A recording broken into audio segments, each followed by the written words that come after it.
Hi friends, ഇന്നൊരു അടിപൊളി chicken ബിരിയാണിയുടെ റെസിപ്പിയാണേ. ഇത് നമ്മൾ കുക്കറിലാണ് ചെയ്തെടുക്കുന്നത്. പക്ഷേ ടേസ്റ്റിലൊന്നും ഒരു വിട്ടുവീഴ്ചയില്ല കേട്ടോ, അത്രയ്ക്ക് ടേസ്റ്റാണേ. അപ്പോൾ നമ്മൾ കഴുകി ക്ലീൻ ആക്കിയിട്ടുള്ള ചിക്കനിലേക്ക് കുറച്ച് ഇഞ്ചി വെളുത്തുള്ളി ചതച്ചത്, മഞ്ഞൾപ്പൊടി, ഗരം മസാല, തൈര്, ഉപ്പ് എന്നിവ ചേർത്ത് കൈവച്ച് നന്നായി തിരുമ്മി ഒരു അരമണിക്കൂറെങ്കിലും റെസ്റ്റ് ചെയ്യാൻ മാറ്റി വയ്ക്കാം. ഈ സമയത്ത് നമുക്കൊരു 6 സവാള അരിഞ്ഞെടുക്കാം. ഒരു കുക്കർ ചൂടാക്കി കുറച്ച് ഓയിൽ ചേർത്ത് കൊടുക്കാം. അതിലേക്ക് ഡബിളായിട്ട് നെയ്യ് ചേർത്ത് അരിഞ്ഞു വെച്ചിരിക്കുന്ന സവാളയിൽ നിന്നും പകുതി എടുത്ത് ഫ്രൈ ചെയ്തെടുക്കാം. കുറച്ച് പഞ്ചസാര കൂടി ചേർത്താൽ പെട്ടെന്ന് ഫ്രൈ ആയി കിട്ടും. ഇത് നമുക്ക് കോരി മാറ്റി അതേ എണ്ണയിലേക്ക് തന്നെ അണ്ടിപ്പരിപ്പും മുന്തിരിയും കൂടി ചേർത്ത് ഒന്ന് കോരിയെടുക്കാം. ഇനി നമുക്ക് ബാക്കി വെച്ചിരിക്കുന്ന സവാള ഇതിലേക്ക് ചേർത്ത് നന്നായി വഴറ്റിയെടുക്കാം. കൂടെ തന്നെ സ്പൈസസ് കൂടി ചേർത്ത് കൊടുക്കുന്നുണ്ട്. ഇനി ഇത് കൂടി ചേർത്ത് ചതച്ച് വെച്ചിരിക്കുന്ന ഇഞ്ചി വെളുത്തുള്ളി പച്ചമുളകും കൂടി ചേർത്ത് അതിൻ്റെ പച്ചമണം മാറുന്നത് വരെ വഴറ്റിയെടുക്കാം.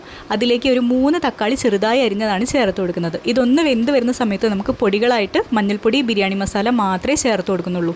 ഒരു വലിയ കൈപ്പിടി മല്ലിച്ചപ്പ്, അതിൻ്റെ പകുതിയോളം പുതിന, നമ്മൾ എടുത്തു വെച്ചിരിക്കുന്ന ചിക്കൻ, അതിലേക്ക് ആവശ്യത്തിനുള്ള ഉപ്പ് കൂടി ചേർത്ത് വറുത്ത് വെച്ചിരിക്കുന്ന സവാളയിൽ നിന്നും ഒരു പകുതി ചേർത്ത് നമുക്ക് നന്നായി മിക്സ് ചെയ്ത് ഒരു 5-10 മിനിറ്റ് വേവിച്ചെടുക്കാം. ഇനി നമ്മൾ അതിലേക്ക് കുറച്ചധികം തൈര് ചേർത്ത് കൊടുക്കുന്നുണ്ട്. കുറച്ച് മസാലപ്പൊടിയുടെ കുറവുണ്ടായതുകൊണ്ട് കുറച്ചുകൂടി ബിരിയാണി മസാല ഞാൻ ചേർത്ത് കൊടുക്കുന്നുണ്ട്. ഇനി കുറച്ച് അതിന് മുകളിൽ മല്ലിച്ചപ്പും നാരങ്ങ നീരും തൂവിയെടുക്കുന്നുണ്ട്. ഇനി ഒരു 10 മിനിറ്റ് കുതിർത്ത് വെച്ചിട്ടുള്ള ബസ്മതി റൈസാണ്, അത് അതിന് മുകളിൽ ചേർത്ത് കൊടുക്കുന്നുണ്ട്. ഉപ്പിട്ട് നമ്മൾ തിളപ്പിച്ച് വെച്ചിരിക്കുന്ന വെള്ളമാണ്. അരിക്ക് 1 കപ്പിന് 1.25 കപ്പ് വെള്ളം ഇതുപോലെ ഒന്ന് ചേർത്ത് മിക്സ് ചെയ്യാതെ തന്നെ നമുക്ക് കുക്കർ അടച്ച് വെച്ച് വേവിച്ചെടുക്കാം. ഒറ്റ വിസിൽ വെന്ത് കഴിഞ്ഞിട്ടുണ്ടെങ്കിൽ ഒരു 10 മിനിറ്റിന് ശേഷം നമുക്ക് തുറന്നു നോക്കാം. അപ്പോൾ ഇതാ അടിപൊളി ബിരിയാണി ഇവിടെ റെഡി ആയിട്ടുണ്ട്.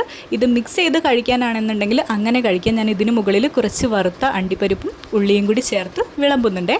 അടിപൊളി ടേസ്റ്റാണ്. എന്തായാലും ഇതുപോലെ ഒന്ന് ട്രൈ ചെയ്ത് നോക്കി എൻ്റെ അടുത്ത് അഭിപ്രായം പറയാൻ മറക്കല്ലേ.